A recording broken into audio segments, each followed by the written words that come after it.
সুপ্রিয় সুধী মণ্ডলী, আসসালামু আলাইকুম। আশা করছি আপনারা সবাই ভালো আছেন। আপনাদেরকে আমন্ত্রণ জানাচ্ছি ইন্ডিপেন্ডেন্ট টেলিভিশনের ডিজিটাল মিডিয়া আয়োজিত নুভিস্তা আই হেলথ দেখার জন্য। আপনারা জানেন যে করোনার এই সংকটের সময়ে আমরা কিন্তু ইন্ডিপেন্ডেন্ট টেলিভিশনের নুভিস্তার সৌজন্যে আই হেলথ আয়োজনের মধ্য দিয়ে আপনাদের কাছে স্বাস্থ্য সেবা পৌঁছে দেওয়ার চেষ্টা করেছি এবং প্রতি শুক্র এবং শনিবার স্বাস্থ্যের বিভিন্ন দিক নিয়ে, বিভিন্ন সমস্যার সমাধান নিয়ে আপনাদের পাশে দাঁড়ানোর চেষ্টা করেছি। সেই ধারাবাহিকতায় আজও আমাদের এক আয়োজন আছে। আজকে আমরা কথা বলবো কোভিড-19 এর এই সময় অনেকেই পেটের পীড়া, গ্যাস্ট্রিকের সমস্যা এই বিষয়গুলো নিয়ে ভুগছেন এবং মূলত আমরা আজকে যে বিষয়টিকে গুরুত্ব দিতে চাচ্ছি সেটি হচ্ছে গ্যাস্ট্রো-এসোফেজিয়াল রিফ্লাক্স ডিজিজ। আপনাদের সঙ্গে এই আয়োজনে আমি আছি ডাক্তার শারমিন আব্বাসী এবং আমার সঙ্গে আজকে যুক্ত হচ্ছেন বাংলাদেশের দুজন স্বনামধন্য গ্যাস্ট্রোএন্টারোলজিস্ট। প্রথমে পরিচয় করিয়ে দিয়েছি অধ্যাপক ডাক্তার আনিসুর রহমান, পরিপাকতন্ত্র ও লিভার রোগ বিশেষজ্ঞ। দীর্ঘদিন তিনি বিভাগীয় প্রধান হিসেবে কাজ করেছেন বারডেম হাসপাতাল এবং ইব্রাহিম মেডিকেল কলেজে। স্যার, আপনাকে আমন্ত্রণ জানাচ্ছি আমাদের স্টুডিওতে।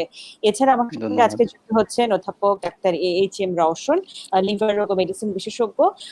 যিনি হিউজ এক্সপেরিয়েন্স নিয়ে মেডিসিনের বিভিন্ন বিষয় নিয়ে সরকারি বিভিন্ন মেডিকেল কলেজ হাসপাতালে কাজ করেছেন এবং এখন উনি রিটায়ারমেন্টের দিকে যাচ্ছেন এবং সর্বশেষ কর্মক্ষেত্র ছিল শহীদ সরওয়ার্দী মেডিকেল কলেজ হাসপাতাল। আপনাদের দুজনকে আমন্ত্রণ জানাচ্ছি আমাদের আজকের এই আয়োজনে এবং আপনারা দুজনেই যেহেতু এই বিষয়ের এক্সপার্ট, আমরা চাইবো আমাদের সাধারণ দর্শক যারা আছেন তাদেরকে এই বিষয়গুলো কত সুন্দর করে জানাতে পারি সেই চেষ্টা। এবং দর্শক, আমাদের সঙ্গে যুক্ত হওয়ার যে জায়গাটি আছে একটু মনে করিয়ে দিতে চাই আপনাদেরকে। আপনারা ইন্ডিপেন্ডেন্ট টেলিভিশনের ফেসবুক পেজে যেতে পারবেন এবং সেখানে যে আমাদেরকে প্রশ্ন রাখতে পারবেন, আপনার মতামত দিতে পারবেন এবং আমাদের আজকের যে স্বনামধন্য বিশেষজ্ঞরা আছেন অধ্যাপক আনিসুর রহমান এবং অধ্যাপক ডাক্তার AHM রওশন, তারা আপনাদের প্রশ্নের উত্তর দেওয়ার চেষ্টা করবে। আমি প্রথমেই শুরু করতে চাই অধ্যাপক ডাক্তার আনিসুর রহমান স্যারকে দিয়ে। স্যার, এই যে আমরা গ্যাস্ট্রোএসোফেজিয়াল রিফ্লাক্স ডিজিজ কথাটা বলছি বা GERD, এই জায়গাটিতে যে বিষয়টি আছে সেটি হচ্ছে যে এটি তো একটি মেডিকেল টার্ম, কিন্তু একজন সাধারণ মানুষ যিনি ঘরে থাকছেন, কাজ করছেন বা করোনার এই সংকটকালে যিনি হয়তো বাইরে ডাক্তার দেখাতে যেতে পারছেন না, তারা আসলে স্যার এই সমস্যাটাকে কিভাবে বুঝবেন যে এই সিমটম দেখা গেলে উনি হয়তো ভাববেন যে তার এই সমস্যাটি আছে? আমি উত্তর দিব। জি স্যার। ধন্যবাদ আপনাকে এবং ইন্ডিপেন্ডেন্ট টেলিভিশনকে আমাকে এই অনুষ্ঠানে আমন্ত্রণ জানানোর জন্য। তো রিফ্লাক্স জিনিসটা কি আমরা আমাদেরকে আগে বুঝতে হবে যে রিফ্লাক্স মানে হলো যে আমরা যখন খাবার দাবার খাই, খাওয়ার পরে এটা খাদ্যটা স্টমাকে আসে এবং স্টমাক থেকে অনেক সময় খাবারটা রিগাজিটেশন বলি আমরা। রিগাজিটেশন মানে হলো উপরের দিকে ওঠার চেষ্টা করে, টক পানি। রুগীরা এসে বলে যে আমার গলা দিয়ে টক পানি আসছে বা গলা বুক জ্বালা করছে। তো এই জিনিসটাকে আমরা সাধারণত বলি রিফ্লাক্স সিমটম আর কি। তো এই রিফ্লাক্স সিমটম অনেকেরই হতে পারে, এটা খাদ্যাভ্যাসের কারণে হতে পারে, অনেকের যারা একটু ওবেজ তাদের এটা বেশি হতে পারে, বা অনেক সময় কোনো বিশেষ ধরনের মশলা জাতীয় খাবার, তৈলাক্ত খাবার, ভাজা জিনিস এগুলো খেলে অনেকেরই এই রিফ্লাক্স সিমটমগুলো হয়। আবার অনেক বিভিন্ন কারণও আছে এই রিফ্লাক্সের জন্য। তো এই এই সমস্যাটা সাধারণত এই দুটো কারণে হয়, দুইভাবেই সাধারণত প্রেজেন্ট করে। এছাড়া কিন্তু কিছু কিছু ক্ষেত্রে এটা বমি হতে পারে, রক্ত বমি হতে পারে, বা সিরিয়াস পর্যায়ে গেলে অনেক সময় খাবার খেতে গেলে গলায় আটকে যেতে পারে, এগুলো হতে পারে। আর কিছু কিছু ক্ষেত্রে, খুব কম ক্ষেত্রে দেখা যায় যে রাত্রে বিশেষ করে তারা ওই খাবার দাবার বা পানি উপরের দিকে উঠে আসার কারণে ক্রনিক কফ এবং মানে অ্যাজমার মতো সিমটম নিয়ে প্রেজেন্ট করে অনেক সময়। এগুলো কিন্তু খুব বেশি না, খুব রেয়ার সিমটমস, কিন্তু এগুলো হতে পারে, মানে হওয়ার সম্ভাবনা থাকে অনেক ক্ষেত্রেই, অনেক রোগীর ক্ষেত্রে দেখা যায়। কিন্তু এগুলো আসলে অ্যাজমা না, এগুলো আসলে ওই রিফ্লাক্সের জন্যই হয়। সাধারণত অ্যাসিড জাতীয় ফ্লুইডটা যখন উপরের দিকে গলা এবং ইয়েতে ইরিটেশন করে তখন এই ধরনের কাশি বা ইয়ে নিয়ে প্রেজেন্ট করে। এবং কিছু কিছু ক্ষেত্রে দেখা যায় যে অনেক বয়স্ক মানুষের অনেক সময় হিক্কা হয়, অনেক হিক্কা হতে থাকে এবং ক্রনিক হিক্কা, এটাও কিন্তু অনেক সময় একটা রিফ্লাক্সের সিমটম। যে অনেকদিন ধরে যাদের রিফ্লাক্স হয় তাদের এখানে ইরিটেশন হয়ে এখানে ঘা তৈরি হয় এবং তারা ওইরকম হিক্কা নিয়েও অনেকে প্রেজেন্ট করে। জি, আমি আবার আসবো স্যার আপনার কাছে। অধ্যাপক রওশন স্যার, আপনার কাছে যে বিষয়টি জানতে চাচ্ছিলাম যে এটার কি কোনো বয়স ভেদ আছে কিনা, যে এই বয়সে বেশি হবে বা এই বয়সে কম হবে, বা পুরুষ নারী বা শিশু এরকম কোনো ভেদাভেদ আছে কিনা এই সমস্যাটি হওয়ার ক্ষেত্রে? ধন্যবাদ। এরকম সঠিক ইয়ে নাই যে আহ, যে বয়সের ভিত্তিতে হবে, তবে একটা জিনিস হলো যে আসলে রিফ্লাক্সটা হয় হলো স্টমাকের কন্টেন্ট বা স্টমাকে খাবার বা অ্যাসিড থাকে, সেই অ্যাসিডটা ইসোফেগাস বা গলনালীতে চলে আসে। এটা সাধারণত আমরা জানি যে আমাদের গলনালী বা ইসোফেগাস থেকে খাবার শুধু স্টমাকে একই রাস্তায় যাবে, রাস্তায় ফেরত আসাটা আসলে স্বাভাবিক ফিজিওলজি নয়।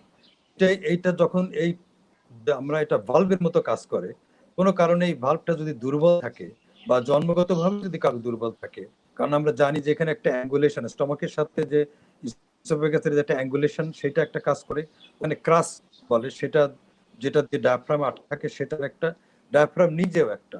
তো এই এছাড়া পেটের বেশি প্রেসার, এই জিনিসগুলো আসলে কাজ করে। তো এখানে যদি জন্মে কারো এই দুর্বলতাগুলো থাকে কোনো মাসেলের, তাহলে হতে পারে। তাছাড়া এমনি ইন জেনারেল ছেলে মেয়ে নির্বিশেষে প্রায় সবারই সমান হয়, তবে মেয়েদের একটু বেশি হয়, বিশেষ যারা ওবেসিটি থাকে, যে যারা মেয়েদের প্রেগনেন্সির সময় পেটের মধ্যে প্রেশারটা একটু বেশি হয়, সেজন্য ওই সময় একটা হওয়ার চান্স থাকে, বাদেরও হতে পারে। সুতরাং এটা এজ খুব বেশি যে পার্থক্য তা ঠিক নয়। বেশিরভাগই যেটা হয় সেটা হলো যে আমাদের পেটের প্রেশার যদি কোনো কারণে বেশি হয়, অথবা আমাদের যে দুটার মধ্যে যে ছেদ আছে, যে অ্যাঙ্গুলেশন আছে, এটা আমরা বলি স্ফিংটার, স্ফিংটারটা যদি দুর্বল হয়ে, তাহলে আমাদের স্টমাকের কন্টেন্ট গুলো ইসোফেগাসে এসে কন্টেন্ট নিজেও করতে পারে। বেশিরভাগ করে হলো এই স্টমাকের মধ্যে আমরা জানি যে হাইড্রোক্লোরিক অ্যাসিড থাকে, সেই অ্যাসিডটা এসে আমাদের খাদ্যনালীকে ইরিটেট করে বা বিরক্ত বা উত্তেজিত করে। আসলে সেটাই যে সিমটম করে সেটাই। আজকাল দেখা গেছে যে অ্যাসিড ছাড়াও আরো কিছু কিছু জিনিস আছে যেগুলোকে আমরা জানি না বা যেগুলো আমরা রিকগনাইজ করতে চাই না, সেগুলোও কিন্তু অনেক সময় দেখা যায় যে কিছুর কাছে এসে এই সিমটম স্যার, করতে পারে। এক্ষেত্রে কয়েকজন প্রশ্ন করেছেন আপনার কাছে যে যারা স্মোকিং করে অথবা যাদের হয়তো অ্যালকোহলিজম নেওয়ার একটা অভ্যাস আছেন, তাদের ক্ষেত্রে কি এই সমস্যাটি খুব বেশি হওয়ার কোনো সম্ভাবনা আছে কিনা? জি জি জি, আপনি একটা খুবই ভালো প্রশ্ন করেছেন। এটা খুবই সত্য যে যারা স্মোক করে, যারা অ্যালকোহল খায়, যারা অ্যান্টিকোলিনার্জিক মানে পেটের ব্যথা বেদনার ওষুধ খায়, বা অ্যান্টিহিস্টামিন জাতীয় ওষুধ খায়, ক্যালসিয়াম চ্যানেল বা আমরা ব্লাড প্রেশারের জন্য ওষুধ খেয়ে থাকি, এই যাদের নিফেডিপিন অ্যামলোডিপিন জাতীয় ওষুধগুলো আমরা খাই, এই ওষুধগুলো খেলে এই স্ফিংটার, যেটা এই দুটোর মধ্যে মানে ফ্লোটাকে রেগুলেট, সেটা দুর্বল হয়ে গেলে পরে এই সিমটা তাদের মধ্যে একটু বেশি হওয়ার সম্ভাবনা থাকে। জি, আমি আবার আসবো স্যার আপনার কাছে। আনিসুর রহমান স্যার, আপনার কাছে একজন প্রশ্ন করেছেন যে ফ্যাটি লিভার, এটা তো আমরা আসলে এখন খুব দেখতে পাই, এই ফ্যাটি লিভারের সাথে গ্যাস্ট্রোএসোফেজিয়াল এর যে রিফ্লাক্স ডিজিজের সিমটমের কোনো কি মিল থাকতে পারে কিনা, বা যাদের ফ্যাটি লিভার আছে তাদের এটি বেশি হতে পারে কিনা, একজন দর্শক প্রশ্ন রেখেছে। এটা ঠিক সরাসরি ফ্যাটি লিভারের সাথে রিফ্লাক্সের কোনো আসলে সম্পর্ক নেই। আসলে রিফ্লাক্সটা সম্পূর্ণ আলাদা, কিন্তু কমন জিনিস আছে। কমন জিনিস যেটা, সেটা হলো সাধারণত দেখা যায় যে যারা ফ্যাটি লিভারে ভোগে তারা সাধারণত ওভারওয়েট থাকে বা ডায়াবেটিস থাকতে পারে কারো কারো। তো সেই জন্য যারা ওভারওয়েট বা দীর্ঘমেয়াদী ডায়াবেটিস থাকে, তাদের মধ্যে কিন্তু এই রিফ্লাক্সের সিমটমগুলো বেশি হওয়ার সম্ভাবনা থাকে। তো সেই জন্য মানে আমরা যদি ওইভাবে ধরি, ব্যাখ্যা করি, তাহলে আমরা বলবো যে সরাসরি ফ্যাটি লিভারের সাথে গ্যাস্ট্রোইজোফেজিয়াল রিফ্লাক্সের কোনো সম্পর্ক নেই, কিন্তু মানে একই সঙ্গে দুটো জিনিস হতে পারে। বিশেষ করে যারা যে ফ্যাটি লিভারে ভোগেন, তারা সাধারণত দেখা যায় যে বেশিরভাগই ফাস্ট ফুড খান বা বাইরের খাবার খান, বা এই যে সফট ড্রিঙ্কস জাতীয় জিনিসগুলো বেশি খান।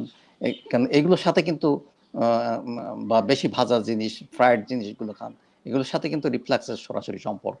এগুলোর সাথে কিন্তু আবার ওই যে ফ্যাটি লিভারেরও সম্পর্ক আছে। তো সেই জন্য মানে ঠিক ডাইরেক্ট রিলেশন না থাকলেও ইনডাইরেক্ট রিলেশন কিন্তু কিছুটা আছে। জি, স্যার, মোহাম্মদ আব্দুল কালাম একজন আপনার কাছে প্রশ্ন করেছে, তার জন্ডিস হয়েছিল, এখন জন্ডিস অনেকটা কমে গেছে, কিন্তু তার কাছে মনে হচ্ছে যে তার পেটটা দিন দিন একটু বড় হয়ে যাচ্ছে। এক্ষেত্রে কি ভয়ের কিছু আছে বা কোনো পরীক্ষা নিরীক্ষা করার দরকার আছে কিনা? এটা দেখতে হবে, মানে ঠিক এটা এইভাবে তো বলা যাবে না। তো যে একটা হইতে পারে যদি তার আগের থেকে যদি লিভারের কোনো রোগ থেকে থাকে এবং তারপরে যদি জন্ডিস হয়, তাহলে কিন্তু একটা সম্ভাবনা থাকে যে পেটের মধ্যে পানি জমে যাওয়ার। এখন এই জিনিসটা বুঝতে গেলে সহজ পরীক্ষা হলো আল্ট্রাসোনোগ্রাফি। আল্ট্রাসোনোগ্রাফি করলেই বোঝা যায় যে পেটের মধ্যে কোনো পানি জমেছে কিনা বা তার আগের থেকে কোনো লিভারের রোগ ছিল কিনা, সেটারও একটা ধারণা পাওয়া যায়। তো সেজন্য মানে যদি ওরকম হয় যে হ্যাঁ পেটটা আস্তে আস্তে একটু ফুলে যাচ্ছে বা পায়েও একটু পানি নামছে, তাহলে সেক্ষেত্রে প্রথম পরীক্ষা হওয়া উচিত একটা আল্ট্রাসাউন্ড। এছাড়া ব্লাডেরও কিছু পরীক্ষা আছে, যে ব্লাডের যে অ্যালবুমিন, সেরামের অ্যালবুমিন এটা কমে গেছে কিনা সেটাও দেখতে হবে। কারণ অনেকের যদি দীর্ঘমেয়াদী জন্ডিস হয় তাদের কিন্তু অ্যালবুমিন কমে যেতে পারে, সেক্ষেত্রেও কিন্তু পেটের মধ্যে পানি চলে আসতে পারে। তো সেই জন্য এই জিনিসটা বুঝতে গেলে আমাদেরকে একটা প্রথম কথা হলো একটা আল্ট্রাসাউন্ড করতে হবে। আল্ট্রাসাউন্ড করলে খুব সহজে বোঝা যায়, অল্প পানি থাকলেও বোঝা যায়। আর দ্বিতীয় হলো যে ব্লাডের পরীক্ষা করতে হবে, যে জি অ্যালবুমিনটা কিরকম আছে সেটা দেখার জন্য। জি। আমি একটু রওশন স্যারের কাছে জানতে চাই যে স্যার, ক্লিনিক্যালি তো একটা বোঝার উপায় আছে যে গ্যাস্ট্রোএসোফেজিয়াল রিফ্লাক্স ডিজিজটা, কিন্তু কখন আসলে কোনো ধরনের ইনভেস্টিগেশনের প্রয়োজন হতে পারে বা কোন ইনভেস্টিগেশন দরকার হতে পারে এই ধরনের রোগীদের জন্য?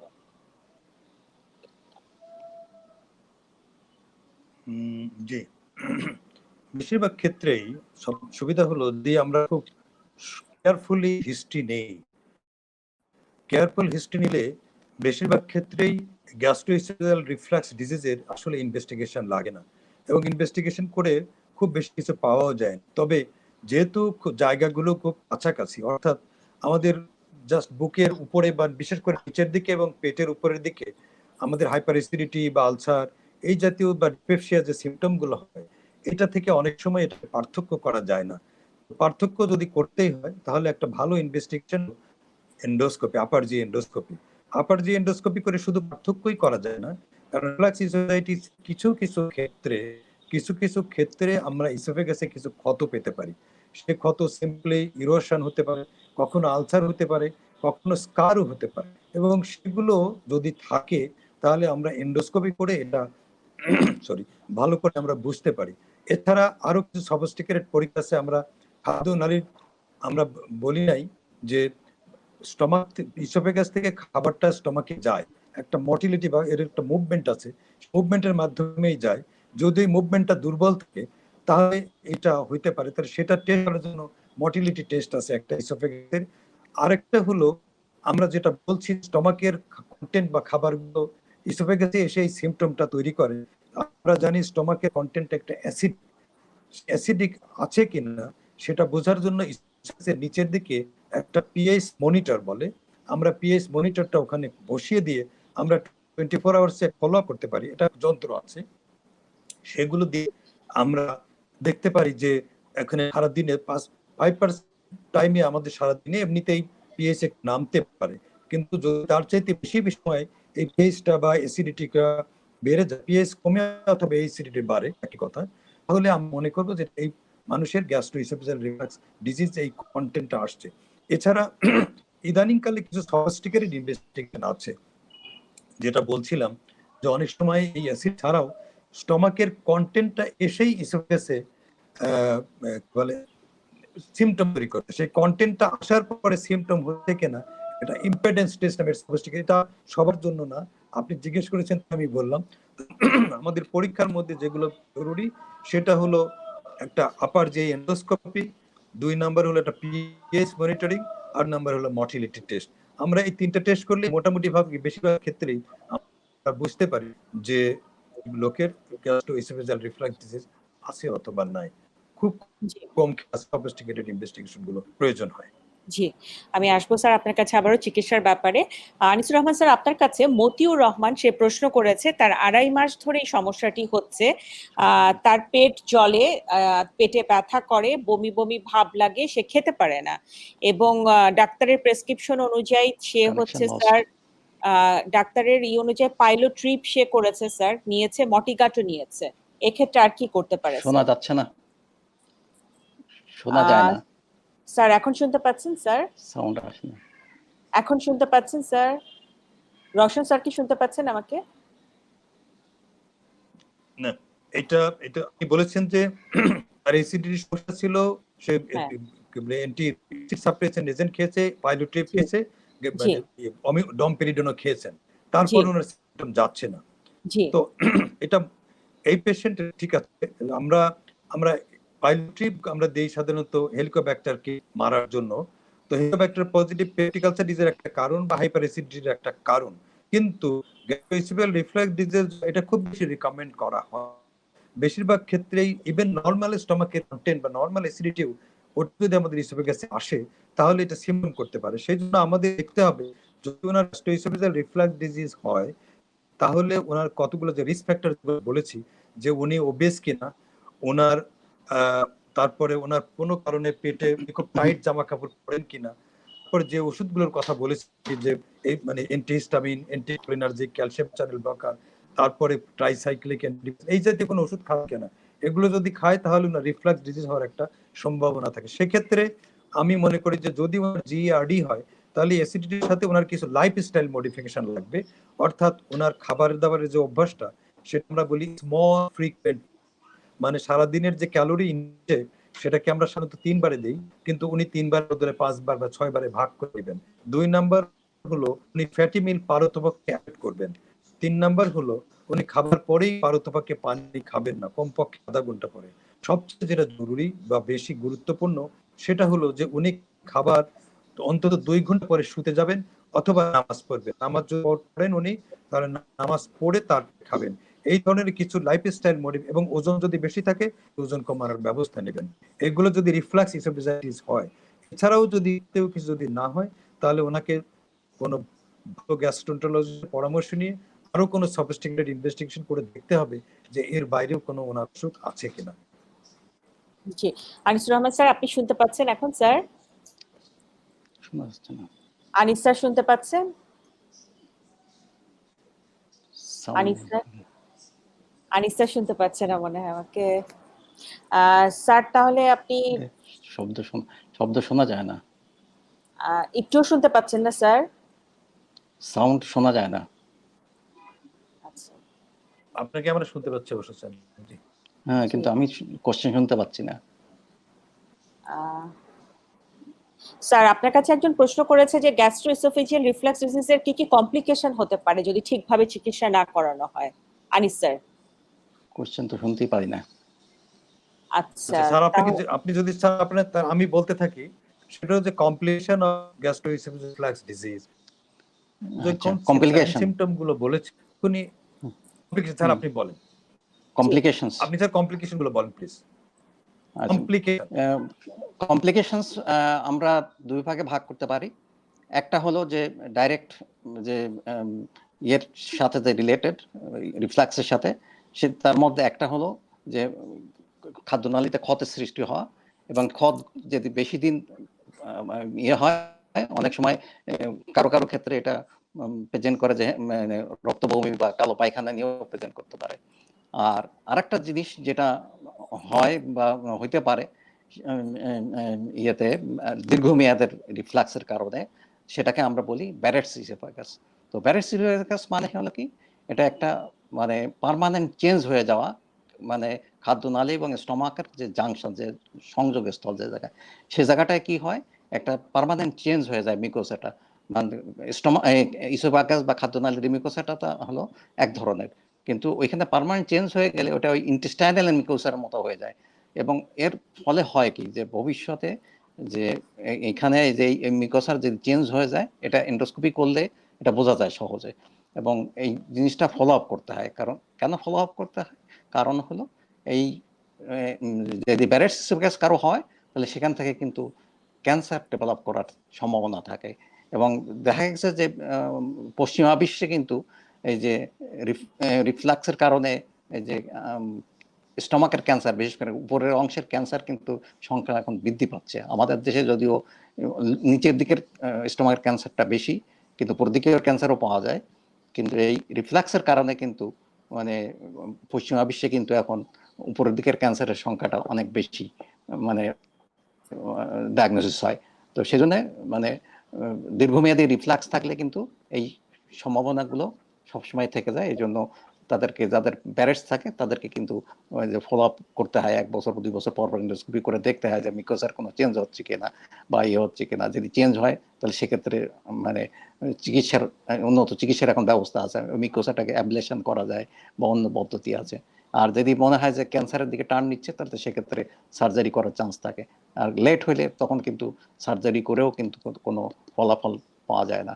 সেই জন্যই এটা রেগুলার চেক আপ করার প্রয়োজন হয় যাদের বিশেষ করে ব্যারেসিস ডায়াগনোসিস হয় তাদের।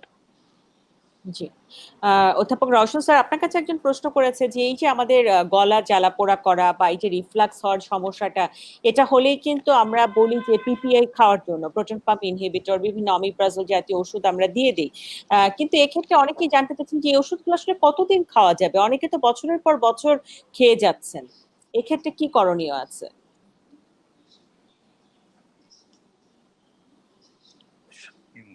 ধন্যবাদ। সাধারণত এই ওষুধগুলো একটা কোর্স 2 রকমের হয়। একটা কিছু লোকেরই সাধারণত 12 থেকে মানে 8 থেকে 12 মাস থেকে আরো এইরকম একটা সপ্তাহের কোর্স খেলেই বেশিরভাগ ভালো হয়ে যায়। আমরা যে কোনো ওষুধেরই তো দীর্ঘমেয়াদে পার্শ্ব প্রতিক্রিয়া হতে পারে। প্রোটন পাম্প ইনহিবিটর যদিও অ্যাপারেন্ট সেফ, কিন্তু লং টার্ম ইউজে এগুলোতে সমস্যা হতে পারে। সেজন্য আমরা সাধারণত 12 সপ্তাহ থেকে খুব বেশি হলে 16 সপ্তাহ বা 20 সপ্তাহ আমরা খেতে পারি।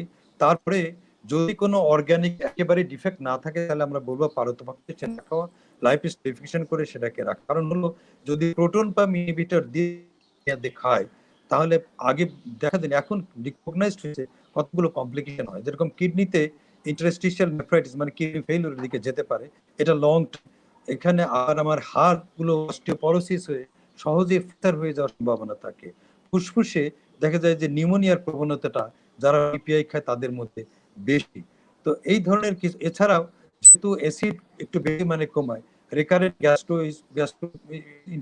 ইনফেকশন, এই কমপ্লিকেশনটা বা এই ঝামেলাটাও তুলনামূলকভাবে একটু বেশি হয়।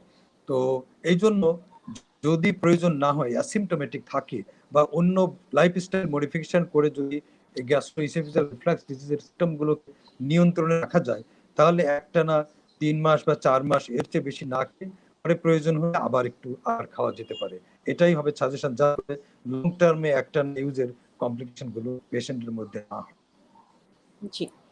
অধ্যাপক আনিসুর রহমান স্যার, যদি স্যার শুনতে পান, আরেকটি প্রশ্ন আপনার কাছে এসেছে স্যার, সেটি হচ্ছে যে হেপাটাইটিস হওয়ার সাথে এর কোনো রিলেশন আছে কিনা স্যার? কারণ অনেক সময় দেখা যায় যে অনেকে হেপাটাইটিস বি বা সি ক্রনিক অসুবিধা এগুলো ভুগছেন, তাদের ক্ষেত্রে কি গ্যাস্ট্রোএসোফেজিয়াল রিফ্লাক্স ডিজিজ হতে পারে কিনা একজন প্রশ্ন করেছেন স্যার। ধন্যবাদ। আসলে হেপাটাইটিস বি বা সি ভাইরাসের ইনফেকশনের সাথে সরাসরি রিফ্লাক্স বা এই ধরনের কোনো সিমটমের কোনো সম্পর্ক আসলে নাই। এমনি যারা ক্রনিক লিভার ডিজিজে ভোগে তাদের তো বিভিন্ন রকমের সমস্যা হইতে পারে, কিন্তু সরাসরি আমরা এই ক্রনিক লিভার ডিজিজের সাথে এই রিফ্লাক্সের কোনো সিমটম আমরা আছে যে বা হয় এটা বলতে পারবো না। এটা হইতে পারে কখন, যদি মানে তার কমপ্লিকেশনস হয়, কারোর মানে দীর্ঘমেয়াদী লিভারের রোগ হয়ে তখন দেখা যাচ্ছে তার ভেরিক্স ডেভেলপ করছে, ওখানে লাইগেশন করা হচ্ছে বা স্কোলোথেরাপি করা হচ্ছে, তখন কিন্তু এই কিছু সিমটম দেখা যেতে পারে। সেগুলো হলো কিন্তু সমস্যাটা কিন্তু ভিন্ন, এটা সরাসরি বি ভাইরাস সি ভাইরাসের ইনফেকশনের সাথে কোনো সম্পর্কযুক্ত না। জি।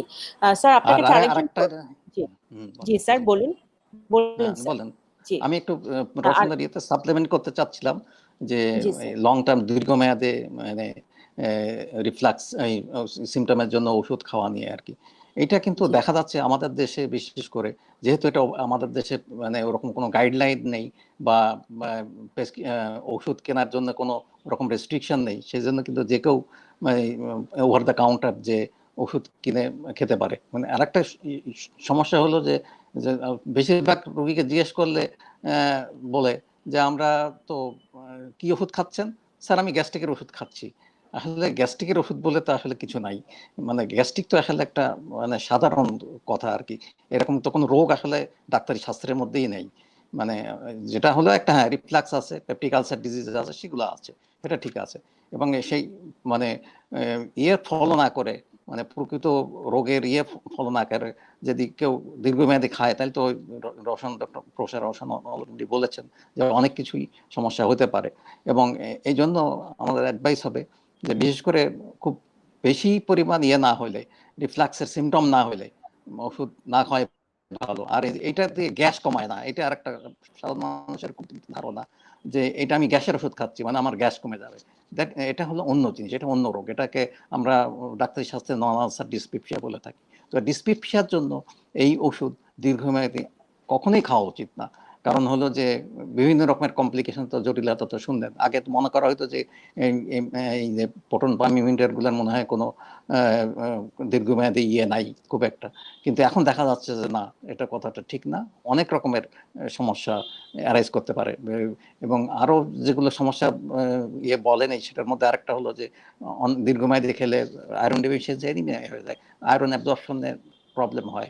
তারপরে অ্যাক্লোরোহাইড্রিয়া হয়ে অনেক সময় স্টোমাকে একেবারে মিকোসার্কুলা চেঞ্জ হয়ে যেতে পারে, এবং সেক্ষেত্রে কিন্তু পরবর্তীতে অন্য জটিলতা ডেভেলপ করার সম্ভাবনা, স্টোমাক ক্যান্সার হওয়ার সম্ভাবনা কিন্তু থেকে যায়। এবং তারা এই ধরনের রোগীরা কিন্তু ওই যে সিডোমেমব্রেনাস কোলাইটিস এক ধরনের রোগ, বিশেষ করে বয়স্করা, তাদের কিন্তু এই সিডোমেমব্রেনাস কোলাইটিস হওয়ার সম্ভাবনা খুবই বেশি থাকে এই যারা দীর্ঘমেয়াদী প্রোটন পাম্প ইনহিবিটর খায়। তো আপনার প্রশ্নটা কি আর একবার একটু বলবেন, যে প্রশ্নটা করছিলেন? না, ওটা স্যার যেটা ওই যে একজন প্রশ্ন করেছিল যে হেপাটাইটিস এর সাথে এটার কোনো রিলেশন আছে কিনা। না, ওটা তো আমি উত্তর দিয়েছি। আরেকজন আরেকটা প্রশ্ন নেক্সট করেছিল যে দীর্ঘদিন উনি হাইপারটেনশন এবং ডায়াবেটিসে ভুগছেন। হাইপারটেনশন বা ডায়াবেটিস কি এটার জন্য কোনো রিস্ক ফ্যাক্টর হতে পারে কিনা উনি জানতে চাচ্ছিলেন। ডায়াবেটিসের লং টার্ম ডায়াবেটিসের যেটা হয় সেটা সাধারণত গ্যাস্ট্রোপ্যারিসিস হয়। এটা ঠিক রিফ্লাক্স হয় না। গ্যাস্ট্রোপ্যারিসিস মানে হলো স্টমাকের মুভমেন্টটা কমে যায়। মুভমেন্ট কমে গেলে যে জিনিসটা হয়, মানে দেখা যায় যে খাওয়া দাওয়ার পরে পেটটা ফুলে থাকে, অনেক সময় মনে হয় যে খাবারটা নিচে নামে নাই, মনে হয় পেটটা ভারী হয়ে আছে বা ফুলে আছে। এই সিমটমগুলো হয়। এটা সাধারণত ডাইরেক্ট রিফ্লাক্স সিমটম হয় না। সাধারণত এই যে মুভমেন্টের প্রবলেমটাই বেশি হয়, যে এটা নার্ভের অ্যাফেকশনের কারণে, যে অটোনিমিক নিউরোপ্যাথি বলি আমরা, যে দীর্ঘমেয়াদী ডায়াবেটিসের কারণে, এর কারণে এই যে গ্যাস্ট্রোপ্যারিসিস মানে স্টোমাকের মুভমেন্ট, মানে নার্ভের সক্ষমতাটা কমে যাওয়ার কারণে যে স্টোমাকের যে নর্মাল স্বাভাবিক মুভমেন্টটা হওয়ার কথা আমাদের খাওয়ার পরে, সেই মুভমেন্টটা হয় না। তার ফলে হয় কি, খাবারটা দীর্ঘমেয়াদে স্টোমাকের মধ্যে স্থায়ীভাবে থাকে, এবং এর কারণে কিছু সিমটম তখন হয়, এই যে যারা দীর্ঘমেয়াদী ডায়াবেটিসের ভোগেন। আর হাইপারটেনশনের সাথে খুব রিলেশন নেই, আছে শুধু কিছু কিছু ঔষধ, বিশেষ করে সেগুলো আগেই প্রফেসর রওশন বলেছেন, যে যেমন ক্যালসিয়াম চ্যানেল ব্লকার বা আছে অ্যান্টিডিপ্রেসেন্ট, যেমন ট্রাইসাইক্লিক অ্যান্টিডিপ্রেসেন্ট। যারা অ্যাজমা রোগী, বিশেষ করে অ্যাজমা রোগীদের কিন্তু মানে রিফ্লাক্সের থাকে খুব বেশি, বিশেষ করে অ্যাজমার নিজস্ব কারণেও হয়, প্লাস অ্যাজমার সাথে যে ওষুধগুলো খেতে হয় ওইগুলোতে কিন্তু রিফ্লাক্সের সিমটমগুলো একটু বাড়ায় দেয়। তো সেজন্য মানে ওই ডাইরেক্ট হাইপারটেনশন বা এর সাথে ডাইরেক্ট রিলেশন না থাকলেও এই যে ওষুধের সাথে কিন্তু এগুলো ওষুধ খায় তাদের কিন্তু বিশেষ করে ক্যালসিয়াম চ্যানেল ব্লকার, বিশেষ করে আমরা দেখছি যে অ্যামলোডিপিন যারা বেশি খায় তাদের কিন্তু এই রিফ্লাক্স সিমটম হওয়ার সম্ভাবনা বেশি থাকে, বিশেষ করে ক্রনিক হিক্কাপ এবং এগুলো আমরা দেখি বেশিরভাগই তারা অ্যামলোডিপিন খেয়ে আসে। জি, আমি আবার আসবো স্যার আপনার কাছে। দর্শক, আপনারা দেখছেন ইন্ডিপেন্ডেন্ট টেলিভিশন আয়োজিত নোভিস্তা আই হেলথ। আমাদের সঙ্গে আছেন আজকে দেশের দুইজন গ্যাস্ট্রোএন্টারোলজিস্ট, অধ্যাপক ডাক্তার আনিসুর রহমান এবং আছেন অধ্যাপক ডাক্তার AHM রওশন। আপনাদের সঙ্গে আছি আমি ডাক্তার শারমিন আব্বাসী। আজকে আমরা আলাপ করছি লিভার রোগ, পরিপাকতন্ত্রের বিভিন্ন সমস্যা এবং গ্যাস্ট্রোএসোফেজিয়াল রিফ্লাক্স ডিজিজ নিয়ে। অধ্যাপক HM রওশন স্যার, আপনার কাছে একজন প্রশ্ন করেছে যে আমরা প্রেগন্যান্সিতে বিশেষত সাধারণত দিয়ে থাকি ক্যালসিয়াম, দিয়ে থাকি আয়রন, সাথে গ্যাস্ট্রিকের ওষুধ। এক্ষেত্রে এই যে প্রোটন পাম্প ইনহিবিটর বা অমিপ্রাজল যে ওষুধগুলো আছে, এটার সাথে কি ওই ওষুধগুলো খাওয়ার কোনো নিয়ম আছে কিনা, কোনো গ্যাপ দেওয়া বা আগে পরে খাওয়ার কোনো বিষয় আছে কিনা, অ্যাবজর্পশনটা যেন প্রপারলি হয় সেই জন্য? ধন্যবাদ। একটা কথা আছে যে আয়রনের সাথে সরাসরি অ্যান্টাসিডের যে ইন্টারঅ্যাকশন আছে, এটা ডাইরেক্ট অ্যাবজর্পশনে সমস্যা করে। আর ইতিমধ্যে আমরা একটা জানি আয়রনের মেটাবলিজমের বা ডাইজেশন, আয়রন সাধারণত আমরা জানি অ্যাসিড যে ফর্মে আমরা খাই সেটা 8 ফর্ম, মানে এটা অ্যাসিডের সংস্পর্শে এসে আস ফর্মে আসে, মানে অ্যাবজর্ব ফর্মে আসে। আমরা যদি প্রোটন পাম্প ইনহিবিটর দিই, পরে যদি আয়রন দিই, তাহলে অ্যাসিড কম হওয়ার কারণে ওই আয়রনটা অ্যাবজর্পটিভ ফর্মে যেতে পারে না, যার জন্য ওই আয়রন দিয়েও খুব একটা লাভ হয় না। তা আমাদের যদি আয়রন দিতে হয়, তাহলে এমন একটা সময় দিতে হবে স্বাভাবিক পর্যায়ে মিনিমাম অ্যাসিড তৈরি করতে পারে। কারণ আমরা জানি প্রোটন পাম্প ইনহিবিটর এগুলো ইফেক্ট 70 থেকে 90% পর্যন্ত অ্যাসিড করে ফেলতে পারে। তো ওই সময় যদি আমরা আয়রন দেই, তাহলে এটাকে অ্যাবজর্পটিভ ফর্মে নিতে পারবে না, যার জন্য অ্যাবজর্পশন হবে না। তাহলে আমরা সাধারণত, যদিও বেশিরভাগ ক্ষেত্রে আমাদের প্র্যাকটিস হলো প্রোটন পাম্প ইনহিবিটর গুলো আমরা খাবার আগে দিই, তো বর্তমানে কিছু কিছু ব্র্যান্ড এসেছে যেগুলো আমরা খাবার দিতে পারি। সেইগুলো আমরা যদি দিই এবং খাবার বেশ কিছুক্ষণ আগে যদি আমরা কি বলে আয়রন দেই, তাহলে আশা করি যে কোনো সমস্যা হবে না। আর নিয়মিত যদি না হয়, তাহলে আমাদের আয়রন দিতে হবে যখন আমাদের একেবারেই প্রয়োজন। কিন্তু ওরাল ফর্মেও আমরা যদি এই ডিস্টেন্সটা মেনটেন করে দিতে পারি, তাহলে অথবা খাওয়ার 3 ঘন্টা পরে যদি দিই, তাহলেও আশা করা যায় এই অসুবিধাটা হবে না। তবে অনেকের আয়রন মিউটেশন খাদ্য খেলে বিশেষ করে, তো সেগুলো আমাদের মাথায় রেখে চলতে হবে। তো ওইভাবে একটা অ্যাডজাস্ট করতে হবে, যাতে প্রোটন ইনহিবিটর সাধারণত আধা ঘন্টার মধ্যে শুরু হয়ে যায়। এই শুরু হওয়ার মধ্যে যেন যতক্ষণ কাজ থাকবে সেই সময় আয়রন না দিলে একটু স্পেস রেখে দেয়া ভালো, যদি প্রয়োজন হয় দুটো একসাথে। জি। আনিসুর রহমান স্যারের কাছে একজন প্রশ্ন করেছেন শফিক। সে বলেছে স্যার তার বয়স 65 বছর, নাইট টাইমে হার্ট বার্ন হয়, অমিপ্রাজল 40 মিলিগ্রাম খাচ্ছে, কাজ হচ্ছে না, এখন আর কি মেডিসিন খেতে পারে স্যার? হ্যাঁ, ধন্যবাদ। অমিপ্রাজল আসলে অনেকগুলো ব্র্যান্ড আছে, সবগুলো ব্র্যান্ডের অ্যাকশন প্রায় কাছাকাছি বা কার্যকারিতা প্রায় কাছাকাছি। তো নতুন কিছু ব্র্যান্ড আসছে বা প্রিপারেশন আসছে যেগুলো হয়তো একটু মানে বেটার কাজ করে আর কি। সাধারণত 40 মিলিগ্রাম একবার কাজ না হলে, আমরা যদি প্রকৃত রিফ্লাক্স সিমটম হয়, তাহলে কিন্তু আমরা 2বার খাওয়ার জন্য অ্যাডভাইস করি। এটাই ম্যাক্সিমাম, এর বেশি খেলে আর খুব বেশি লাভ হবে না। এর সাথে এখন সাপ্লিমেন্টারি হিসেবে কিছু ওষুধ আজকাল বাজারে এসছে, যেমন গ্যাভিসকন বলে একটা ওষুধ আছে, যেটা সোডিয়াম অ্যালজিনেট বা ইয়ে থাকে। এটা সাধারণত যে স্টমাকের মধ্যে একটা পকেট মতো থাকে, ওখানে অ্যাসিডকে নিউট্রালাইজ করে, তাতে হয় কি যে রিফ্লাক্সটা একটু কম হয়। তো যদি কারো এই ইয়েতে মানে রিফ্লাক্স সিমটমটা পিপিআই খেয়েও কাজ না হয়, তাহলে সেক্ষেত্রে সাপ্লিমেন্টারি হিসেবে এই ওষুধটা খাওয়া যেতে পারে। অনেক সময় ইয়ে হয়। আর প্রেগনেন্সির ব্যাপারে যে ডক্টর রোশন যেটা বলছিল, একটা জিনিস কিন্তু খেয়াল রাখতে হবে, এই সব পিপিআই কিন্তু প্রেগনেন্সির জন্য সেফ না আসলে।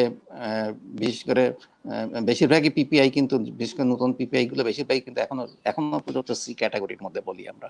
শুধুমাত্র পেন্টোপ্রাজলটা কিন্তু বি ক্যাটাগরির মধ্যে বলা হয়। তো সেজন্য আর্লি প্রেগনেন্সির ক্ষেত্রে বিশেষ করে পিপিআই খাওয়ার ক্ষেত্রে কিন্তু একটু সাবধানতা অবলম্বন করা উচিত। অন্য পিপিআই বাদ দিয়ে অন্য ওষুধ খেতে পারলে ভালো। যদি আর তবে লেট প্রেগনেন্সি এবং এতে অসুবিধা হওয়ার কথা না, তখন তো ফিটাল ডেভেলপমেন্ট ঠিক মতো হয়ে যায়, তখন কোনো সমস্যা নেই। কিন্তু আর্লি প্রেগনেন্সিতে একটু প্রিকশন আছে, বিশেষ করে আদার পিপিআই গুলা আসলে কিন্তু এখনো সি ক্যাটাগরির মধ্যেই ফেলা হয়েছে। এগুলো কিন্তু এখনো বি ক্যাটাগরি বা এ ক্যাটাগরিতে কোনোটাই নাই এখনো পর্যন্ত, মানে অ্যাডভাইসের মধ্যে। তো সেজন্য আর্লি প্রেগনেন্সির ক্ষেত্রে পিপিআই দেওয়ার ক্ষেত্রে একটু সাবধানতা অবলম্বন করা উচিত বলে আমি মনে করি। জি।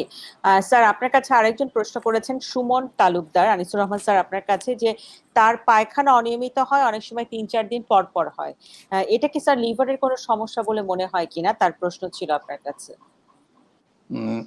না, এটা সরাসরি লিভারের কোনো সমস্যা নয়, এটা পেটেরই একটা সমস্যা। এটা বিভিন্ন কনস্টিপেশন তো বিভিন্ন কারণে হতে পারে। একটা কারণ আমরা বলি আইবিএস, ইরিটেবল বাউল এর একটা প্রকাশ। কিছু কিছু ক্ষেত্রে যদি মানে কোনো মানে রোগের কারণে হতে পারে, কিছু কিছু ক্ষেত্রে ঔষধের কারণেও হতে পারে। বিভিন্ন যে আমরা ওষুধ খাই, বিশেষ করে দেখা যায় যে যারা অ্যান্টিকোলিনার্জিক বা এই যে বমির ওষুধ, বিশেষ করে যে এমিস্টার জাতীয় ওষুধ, এগুলো কিন্তু যদি কেউ খায় দীর্ঘমেয়াদী বা ইয়েতে, এগুলো কিন্তু কনস্টিপেশন করে। সেজন্য এগুলো খেয়াল করতে হবে। আর যাদের আইবিএস বলি আমরা, আইবিএস এর ক্ষেত্রে তো বিভিন্ন রকমের চিকিৎসা আছে, এসবগুলোর বসি আছে বা অন্য ঔষধ এখন বের হয়েছে নতুন ভালো, সেগুলো দিলে এটা কমে যায়। তো লিভারের সাথে কিন্তু সরাসরি এই কনস্টিপেশন বা এর সম্পর্ক খুব একটা কিছু নাই। জি।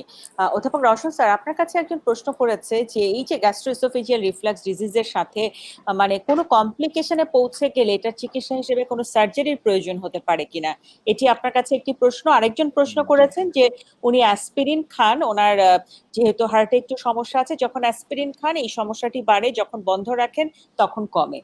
তো এক্ষেত্রে আসলে সমন্বয় করার কি বিষয়টি আছে? অ্যাসপিরিন, পরেরটা অ্যাসপিরিনের কথা বললেন তাই তো? জি জি। আচ্ছা, আগেরটুকু বলনি। আমি প্রথমে আমরা সময় বলি যে আসলে এই সমস্যাটা মূলত স্টমাক কন্টেন্টটা ইসোফেগাসে আসে, এবং এখানে যে স্ফিংক্ট বা যে আমরা ভালভ লাইক স্ট্রাকচার যেগুলো, সেটার দুর্বলতার কারণেই হয়। সেটা এমন দুর্বলতা এমন পর্যায়ে হয় যে আমরা শুধু অ্যাসিডটাকে সাপ্রেস করতে যাচ্ছে না, তখন এগুলোকে বন্ধ করে দেওয়ার জন্য সার্জারি আছে। এই সার্জারিগুলো অনেক সময় আজকাল এন্ডোস্কোপিক্যালিও করা যায়, ল্যাপারোস্কোপিক্যালি করা যায়, অ্যাপ্লিকেশন, এছাড়া সার্জারি ওপেন সার্জারি করে করা যায়। সুতরাং সার্জারি ওর একটা ট্রিটমেন্ট। তবে যে কোনো সার্জারি আমাদের অন্তত প্রথম করতে চাই এই কারণে এই সার্জারির এক্সপার্টাইজটা খুব বেশি ভালো লাগে, সেটা অনেক জায়গাতেই নাই। আরেকটা হলো যে কোনো সার্জারির কমপ্লিকেশন আছে। যদি পেশেন্ট সিমটোমেটিক্যালি উইথ মেডিকেশন ওষুধ দিয়ে ভালো থাকে, তাহলে আমরা এনকারেজ করি যে শুধু ওষুধ খেয়ে ভালো থাকা। আর একটা বিষয় হলো, এটাও দেখা গেছে গবেষণায় যে যারা ওষুধ খেয়ে ভালো থাকে সার্জারি করার পরেই তারা বেশি ভালো থাকে। যারা ওষুধ খেয়ে ভালো থাকে না, তা কেন জানি তাদের সার্জারি করার পরেও মেডিকেলি ততটা ভালো থাকে না। এই কারণটা সঠিকভাবে বোঝা যায়নি, কিন্তু এটা একটা অবজারভেশন আমি বললাম। আরেকটা আপনি যেটা বলেছেন যে অ্যাসপিরিন খেলে এই সিমটম গুলো যদি হয়, অ্যাসপিরিন আমরা জানি অ্যাসপিরিন অনেক ক্ষেত্রে বিশেষ করে কার্ডিওভাস্কুলার মানে হার্টের বা ব্রেনের অসুখের জন্য এটা দিতে হয় প্রয়োজন, কারণ ব্লাডকে থিন বা পাতলা রাখতে যাতে করে থ্রম্বোসিস বা রক্ত জমাট না বাঁধে। এগুলো যেহেতু প্রয়োজন, আমরা এগুলোর সাথে একসময় বলা হতো যে কিছু মেটাবলিজমের প্রবলেম আছে, বিশেষ করে এই যে প্রোপ্রাজোল এবং অন্যান্য কিছু প্রোটন ইনহিবিটরের সাথে এটা আগে মনে করা হতো যে একই ধরনের এনজাইম এরা মেটাবলিজমের জন্য ইউজ করে বলে দুটো একসাথে দেওয়া হয় না, দুটো স্পেস করে দেখা গেল। এটা প্রথম কথাটা প্রচলিত ছিল। পরবর্তী সময় দেখা গেছে যে আসলে এই কথাটা সঠিক নয়। মানে পরবর্তী গবেষণা দেখা গেছে যে এই মেটাবলিজম যে এনজাইমটা ইউজ করে একই মেটাবলিজম, এখন আর এরকম এটা বলেন। তারপরেও যদি আমি সাবধান হতে চাই, তাহলে আমরা প্রোটন পাম্প ইনহিবিটর আগে অ্যাসপিরিন তো আমাদের পরেই দেওয়ার কথা বলা আছে। ধরুন এরকম স্পেসিং ইন্ডিপেন্ডেন্ট আমার মনে হয় খুব নেই তোমাদের অসুবিধা হবার হ্যাঁ কেন? আমি একটু আনিসুর রহমান স্যারের কাছে যেতে চাই যে স্যার আমরা তো করোনার এই সমস্যার জন্য আসলে বন্ধ করে দাও। জি স্যার, আনিস স্যার যদি শুনতে পান আমাকে। স্যার, এই করোনার এই সংকট সময় তো আসলে অনেকে ডাক্তারের কাছে যাওয়া বন্ধ রেখেছিলেন, অনেকের এন্ডোস্কোপি করার একটা রেগুলার প্ল্যান ছিল, সেটাও বন্ধ ছিল। এখন স্যার কি অবস্থা? 4 মাস তো বাংলাদেশ করোনার সংকট কাটিয়ে গেছে, তাহলে যাদের কোলোনোস্কোপি এন্ডোস্কোপি করার দরকার ছিল তারা কি এখন যাবেন আবার হাসপাতালে, নাকি তারা টেলিমেডিসিন নেবেন? কি করবেন স্যার? তাদের জন্য গাইডলাইন কি? আমরা একেবারে শেষ পর্যায়ে আছি, আপনার কাছ থেকে শুনতে চাচ্ছি স্যার। এখনো কিন্তু বাংলাদেশে কিন্তু করোনা পরিস্থিতি খুব একটা সুবিধাজনক পর্যায়ে না আসে নাই।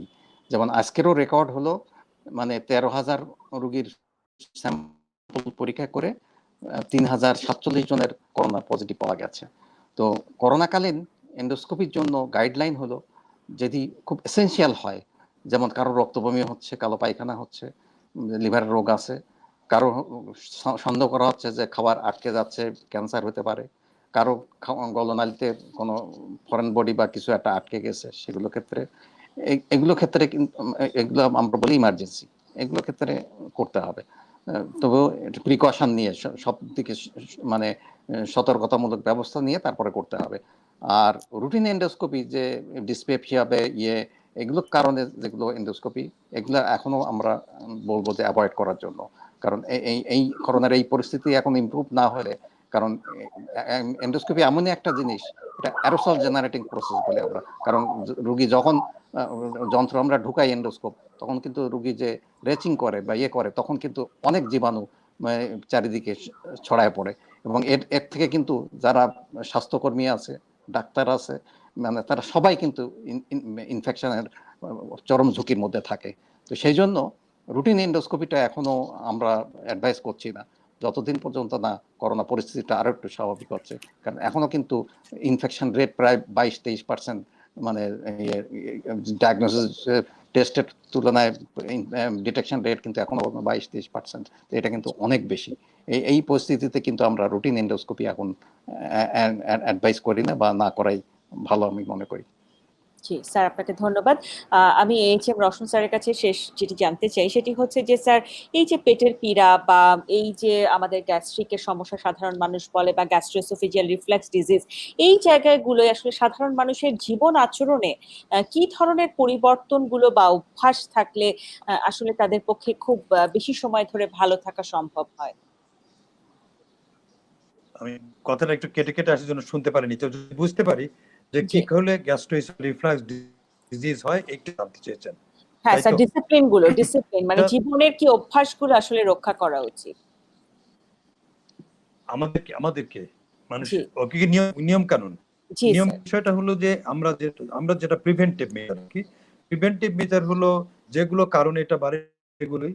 একটা হচ্ছে যে পারতপক্ষে ওজনটা নিয়ন্ত্রিত রাখা, 2 নাম্বার হলো খুব টাইট জামা কাপড় না পরা, 3 নাম্বার হলো যে ফ্যাটি না খাওয়া, 4 নাম্বার হলো স্মোকিং অ্যালকোহলের প্র্যাকটিস থাকলে সেটা ছেড়ে দেওয়া। আর ওষুধ যদি আমাদের ডাক্তারের কাছে যাওয়ার প্রয়োজনে তখন বলতে আমার এই ধরনের সিমটম হয়, তাহলে সেক্ষেত্রে পারতপক্ষে সেলফ মেডিকেশন যেটা আমাদের দেশে আছে, অ্যান্টিহিস্টামিন মানে এর জন্য যে ওষুধগুলো ব্যবহার করে সেগুলো, একটি ব্যথা বেদনার জন্য যে অ্যান্টিকোলিনার্জিক ওষুধগুলো, এবং প্রেশারের যদি ওষুধ খেতেই হয় তাহলে আমরা মানে অ্যামলোডিপিন এই যে ওষুধ যাতে আমাদের না খেতে হয় সেগুলো আমরা মেনে চল। আর খাওয়ার অভ্যেস যেগুলো বলেছেন, স্মল ফ্রিকোয়েন্ট মিল, যা খাবার সারা দিনের এটাকে ভাগ করে আমরা যদি 5 বারে খাই, খেয়ে রাত বা যখন শুতে তার 2 যদি আমরা খাওয়া শেষ করি, এই ধরনের প্র্যাকটিস যদি আমরা করি তাহলে বেশিরভাগ ক্ষেত্রে এই ধরনের সিমটম বেশিরভাগ হবে না, এবং ওষুধের প্রয়োজন আমাদের তুলনামূলকভাবে কম লাগবে, বা সেটা খুবই কম। জি, আপনাকে অসংখ্য ধন্যবাদ প্রফেসর এইচএম রওশন এবং প্রফেসর আনিসুর রহমান স্যার। আপনাদেরকে ধন্যবাদ করোনার এই সংকটকালে রোগীদের হয়ে তাদের প্রশ্নগুলোর উত্তর দেওয়ার জন্য। আপনারা সুস্থ থাকবেন, ভালো থাকবেন। আগামীতে আবারও দেখা হবে। অসংখ্য ধন্যবাদ। ধন্যবাদ। দর্শক, আমরা এতক্ষণ ছিলাম ইন্ডিপেন্ডেন্ট টেলিভিশনের নুবিস্তা আই হেলথের আমাদের এই আয়োজনে। আজকে খুব গুরুত্বপূর্ণ কিছু বিষয় নিয়ে, পেটের পীড়া, লিভারের সমস্যা, গ্যাস্ট্রোএসোফেজিয়াল রিফ্লাক্স ডিজিজ, যে সমস্যাগুলো প্রতিদিনই যারা ঘরে থাকছেন, আপনারা অমিপ্রাজল নিচ্ছেন, আপনারা বিভিন্ন ওষুধ খাচ্ছেন, সিরাপ খাচ্ছেন, তারপরেও হয়তো ভালো হচ্ছে না, সেই জায়গাগুলোকে আসলে স্ট্রেস করে আজকে আমরা কথা বলার চেষ্টা করেছি। আগামীকালকে আবারও নতুন কোনো বিষয় নিয়ে, নতুন কোনো বিশেষজ্ঞর পরিচয় আপনাদের সঙ্গে কথা বলার চেষ্টা করব। সেই পর্যন্ত সবাই সুস্থ থাকবেন, ভালো থাকবেন। ধন্যবাদ।